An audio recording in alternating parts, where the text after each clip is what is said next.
Today we're going to be talking about our first topic of importance, and it's going to be about education, everybody. Movimiento, movimiento, movimiento. Movimiento, movimiento. Hola, ¿qué tal? Bienvenidos. Mi nombre es Ingrid. And my name is Janelle. Welcome to our channel. This is our first Tackle Tuesday video. So every Tuesday, we're going to tackle a different issue. And like Ingrid said, we're going to tackle education. So we're just going to jump right into it. Did you have tacos today? I didn't. It's Tuesday. Tuesday. It's Tackle Tuesday, but the only thing that means is that we're tackling the issue of education. So that's what we're going to be talking about. Thank you for that input. Yeah, Perfect. Of course. We have to.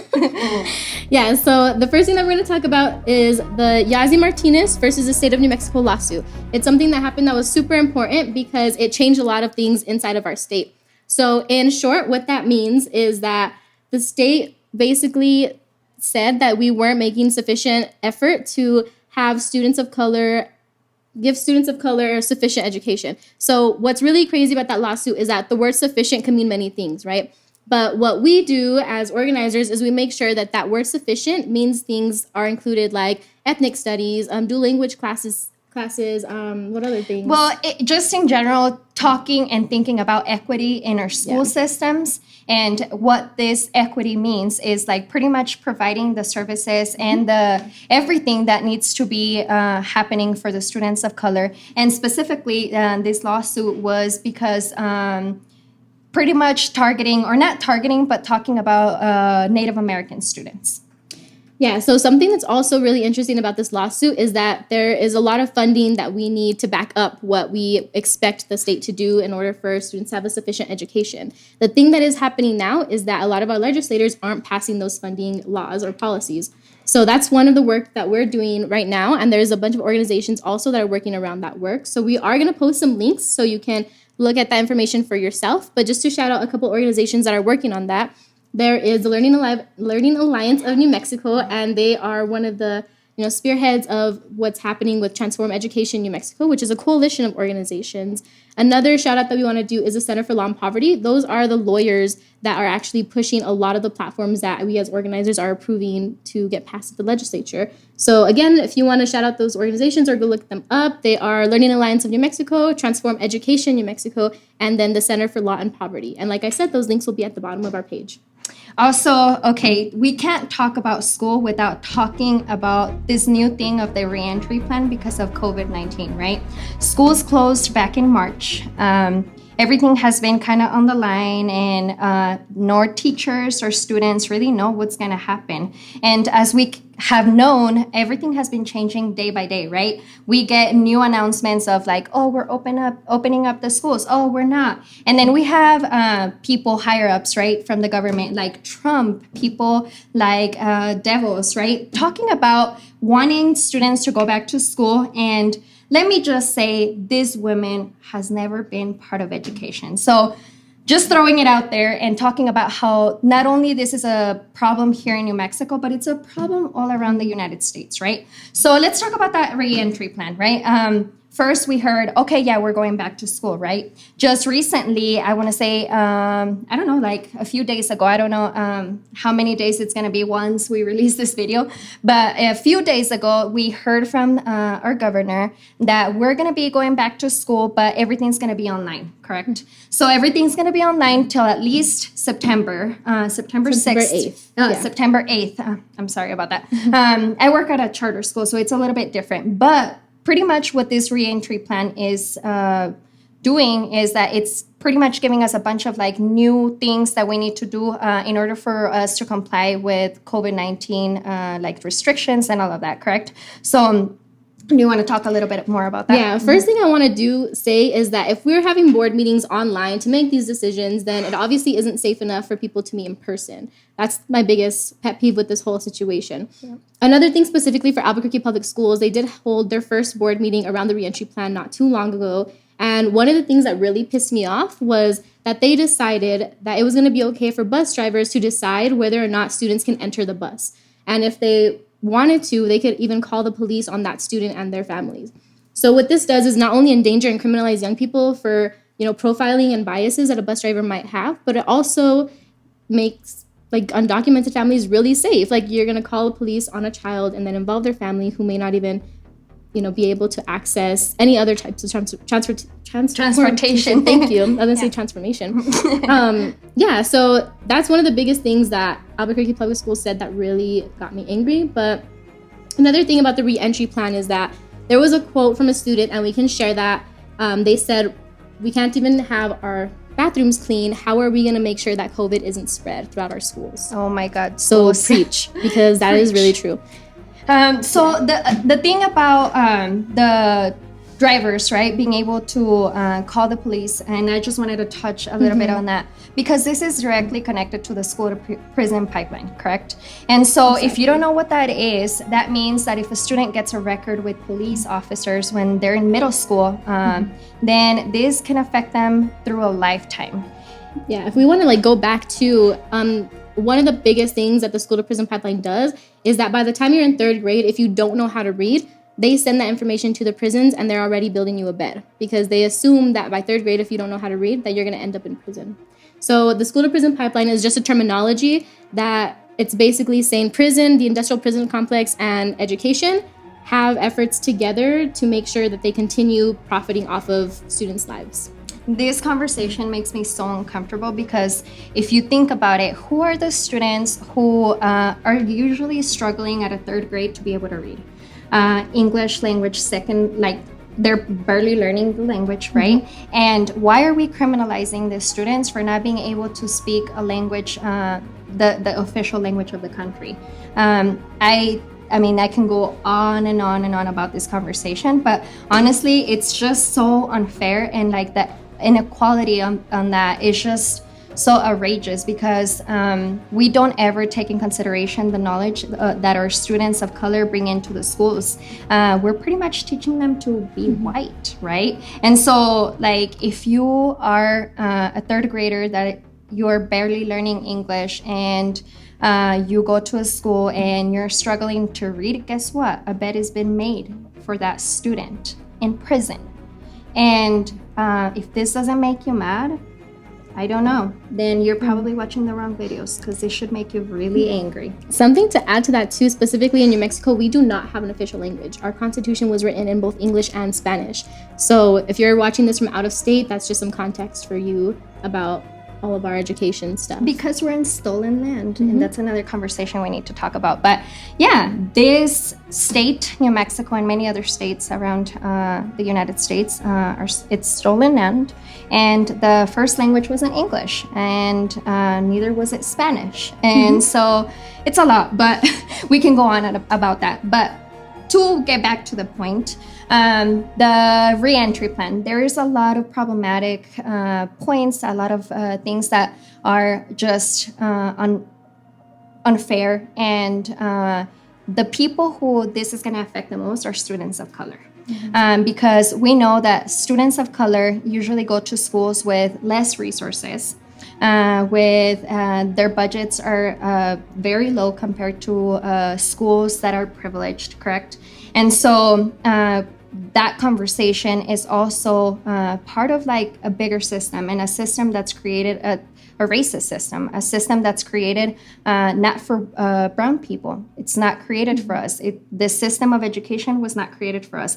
And we are going to talk a little bit more about that in our Throwback Thursday video, and as far as history around education, and how is it that brown students or students of color ended up being part of the system, of the education system, which overall, it's it's such a big thing, right? But to be honest, that was changed. Yeah, we're allowed in schools now, but not the actual system itself. We're still not included in a lot of the ways that we're pretty much included in the system.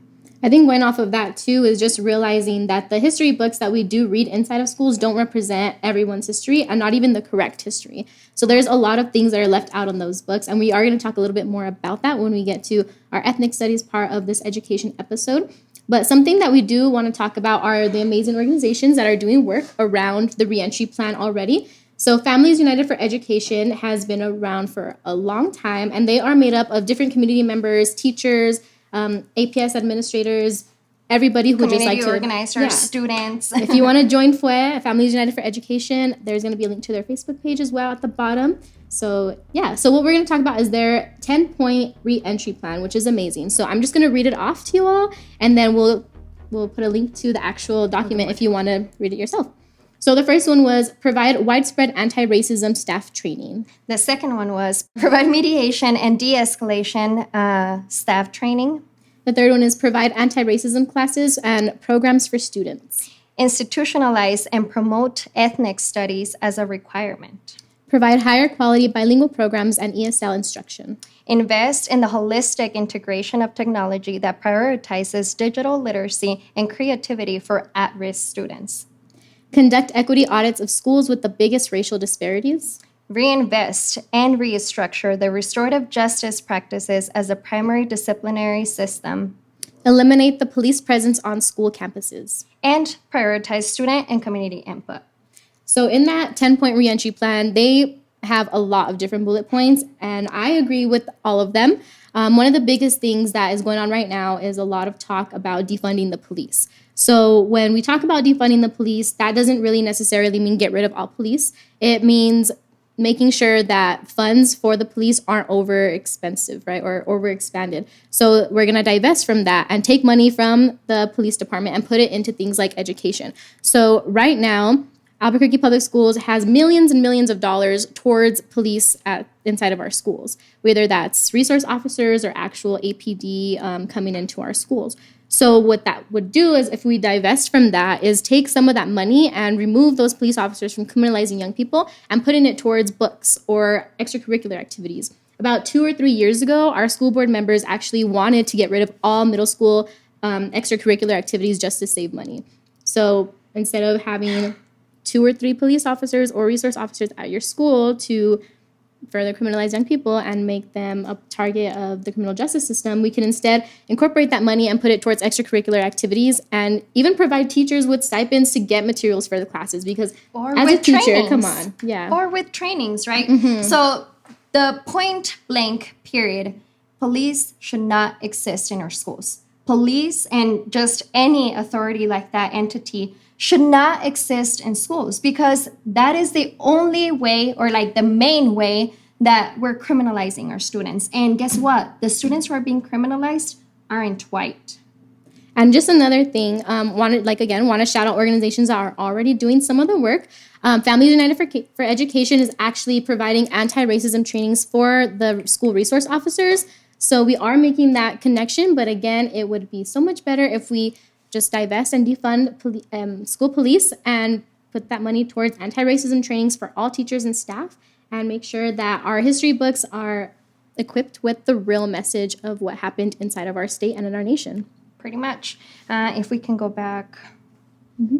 Okay, so we obviously come back. But, so as part of this episode, not only are we talking about all of the different topics that have to do with education, but we also want to bring up one incident with a very, like a nationwide organization that for many years, for many decades, students and people of color have turned to and said, like, help us out, right? Or like, fight for us. But can we talk a little bit about them? Please. Yeah. So I can start that off. So they're in New Mexico. If you don't already know, there is a family called the Arellanes family, right? And Ralph Arellanes was one of the representatives for LULAC here in the state of New Mexico. And he had put out a statement recently talking about ethnic studies and how he doesn't support that. And his message was very white colonizer, like, I'm not this, I'm Spanish type person. And we've had that a lot of times in New Mexico, and we can do like a Throwback Thursday thing about colonization, because that's a whole other subject. But basically, this man who's supposed to represent students of color and education and equity put out a statement that he doesn't agree with ethnic studies. And LULAC responded and said that his statement does not represent any of their ideas or ideologies, and he was actually involved in this Facebook scandal as well with his family. So what happened was, because of that Facebook scandal and a lot of harassment that was going on to our community members that were actually advocating for ethnic studies, community members pushed back and they called LULAC. They put out messages. They told him that that wasn't right. And now he's removed from that position. So that's just an example of what community can actually do once we get everybody together and actually move on an issue that is really important. Yeah. And the thing is that once again, what we want to emphasize is that LULAC didn't do this on their own. They weren't like, oh, we disagree with that. No, this was pushed by community members, by community leaders, by community organizers, right? And that's where the power is at. We want to share that message with you all and like get you to understand that if community moves, then change is made. That is one big example of how community moved and that change was made. And this person was removed because he did not like share the values that the community does. How are you not going to want ethnic studies like being taught in schools? It's crazy. For me, I think that that's so crazy. And it definitely just shows the whole conversation about colonization. Yeah, and I think just to go off of that too, there's a lot of pushback around ethnic studies saying, oh, well, why do we have to learn about Black history? Why do we have to learn about Chicano history? Things like that. Why do we have to learn about white history? And that's all that the textbooks are. Like, honestly, one paragraph of Martin Luther King in a history book does not resemble like anything that happened in history. So just throwing that out there, history is white history. And we need to bring ethnic studies because that's not the only history there is. So by learning, that's something that we want to talk about also is identity, right? Ethnic studies helps create identity. So in order to be secure with yourself and see positive influences and really think about your future in a positive way as students of color, you need to understand where you come from. You need to understand those cycles of oppression that are put in place so you as a student can then like achieve better things. And this is created systematically, right? I can't believe people are still being told that Christopher Columbus discovered America. Or that he was a hero. That's literally in our textbooks. Not a hero, did not discover America. And I just can't believe that this is still happening like nowadays, right? And that's what like the erasure and like the removal of ethnic studies, like that's what pretty much what it is. It's to keep telling you that white folks have always been the heroes. And it's not like that. They have actually colonization, if you take a look at that history, which we'll talk about in other episodes. But if we do take a look at that history of colonization, we see that these people weren't really heroes. Remember, stolen land.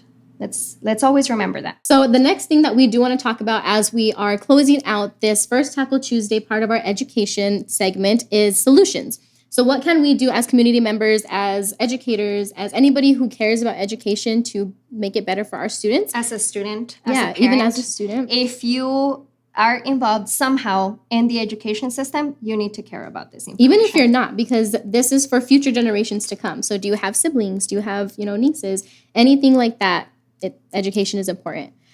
So some of the solutions that we are going to give are, well, first, we're just going to start off with something that was already mentioned, anti-racism trainings for all staff and administrators. So this just doesn't mean teachers are going to get anti-racism trainings. This means principals, secretaries, people that are deciding what's going to go in the curriculums, anybody who's at the APS building, right? So this doesn't exclude people who are in executive positions for anti-racism trainings because you are the ones that are in the positions of power making these decisions. So we expect you to make these decisions to take anti-racism trainings. And as Albuquerque Public Schools, we have all of our board members, I believe, who already took an anti-racism training and are taking that step to help build a better relationship with what it means to be an anti-racist education system. And the thing is that you might ask yourself, why anti-racist? We can just take training on what racism is like. And honestly, it is not enough to know about racism. You must be anti-racist in order for you to be equitable and be a good educator or a good person working for the education system. You must be against racism in order for you to bring that good education to all the children in New Mexico, all the children around the United States. And just jumping off that real quick before we move to our next solution, if you are one of those people who say that you do not see color, you are dismissing all of the trauma that people of color have already faced. So it's not a good thing to say that you don't see color because you have to see color in order to understand, again, the cycles of oppression that people have already faced and the trauma that comes with them when they are in positions that don't belong to them, quote unquote, right? So that's just a little segue thing. Yeah, another one that we can consider as solution is definitely work towards an equity in schools and create a framework of anti-racism, right? But not only do it like in how teachers teach on how they treat each other. We must change the system that reflects this equity towards all students. And just to add to that, if you don't know the difference between equality and equity, look it up or comment below and we can do a video of what that means and what the difference is. But our next solution, and that we believe is really amazing, are community schools. So community schools look very different, but for me, in my opinion, community schools is somewhere that a family or anybody can go to get resources, right? So it doesn't look like as soon as the bell rings at 3 o'clock, the doors are locked. It means that if we need somewhere to practice basketball or somewhere to have a food pantry, then those doors are always open and the school is actually a community. It's a resource. And these community schools, not only do they have the doors open, but they also have other doors that open to other organizations who are resources, right? Other nonprofit organizations that are like anti-racist or that are doing this type of work, the anti-racism trainings. These organizations need to be connected to schools because this is where the work happens. This is where community leaders are like pretty much created as leaders. And this is where the work and the ground work happens pretty much. And leading off of that, something that really helps a community school is having a school-based health center. So a school-based health center is basically kind of like a small clinic that is inside of your school that students can access throughout the day while they're already at school. So if they take the bus or anything like that, transportation is not an issue to visit a school-based health center because it's already on campus. And also there are some schools who allow parents of these students to also access the school-based health center. And they do things like regular checkups. You can see therapists and counselors there. They do everything, honestly. So that's a really, really great resource to have as a community school. Of course, definitely. And we need to make sure that we talk about how all of the community issues are intersected, right? Mm-hmm. So when we talk about having access to a clinic, we're talking about having healthcare access in your nearest school. And so that is so important. And we're also going to be talking about in the future about healthcare and how that's an issue of that we should be tackling overall. And our last thing that really wraps everything up is that in the state of New Mexico, we actually have a memorial that was passed, I believe, in 2011 called the Student Bill of Rights. So in the Student Bill of Rights, shout out to the Southwest Organizing Project for, having students actually write that up. They did a survey for hundreds of students around New Mexico, and they ended up creating this memorial with student help, and they passed it.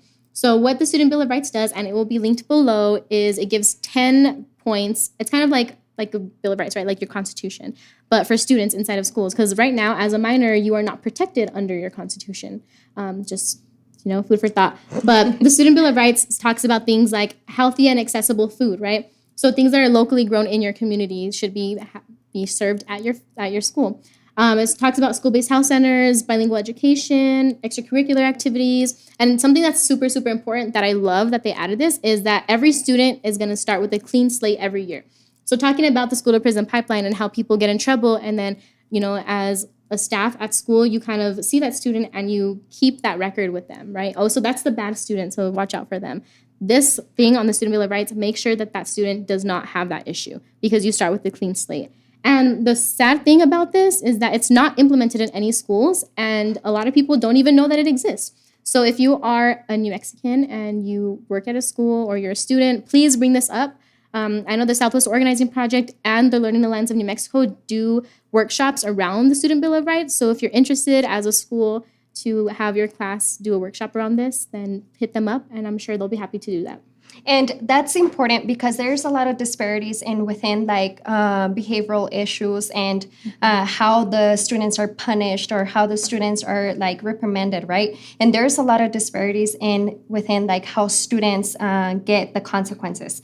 According to the APS presentation from April, I believe, the disparities show that mostly the students who are getting suspended and expelled are students of color. Mm-hmm. And so that's something that we definitely need to talk about, and that's something that definitely we need to make sure that all schools know about, right? The Student Bill of Rights, because This was created for a reason, and students have rights, and we need to make sure that the students are receiving the help that they need and that they're being treated as human beings and not just like children who don't know about their future. We need to treat them as human beings because these people are the people who are going to be running the schools in a few years, right? So we need to make sure that all of them deserve and receive the treatment that they deserve.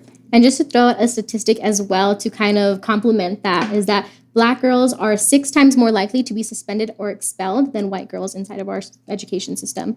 So look that up because, again, anti-racism trainings. Why is our education this way? Why do these things exist?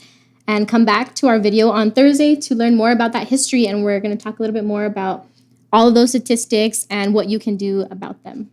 So thank you so much for joining us today. We're so excited to drop this video, hear what you think. And if you want us to talk about some more stuff about education, please let us know in the comments. And once again, mi nombre es Ingrid. And I'm Janelle. And we're very happy to be here with you. Thank you so much. Thank you all so much for listening to our video. If you can please subscribe and like this. And we also have social media that is linked below. One of the questions that we would like you to leave in the comments is what experiences do you have as a student inside your education system? Thank you. Fire. Movimiento.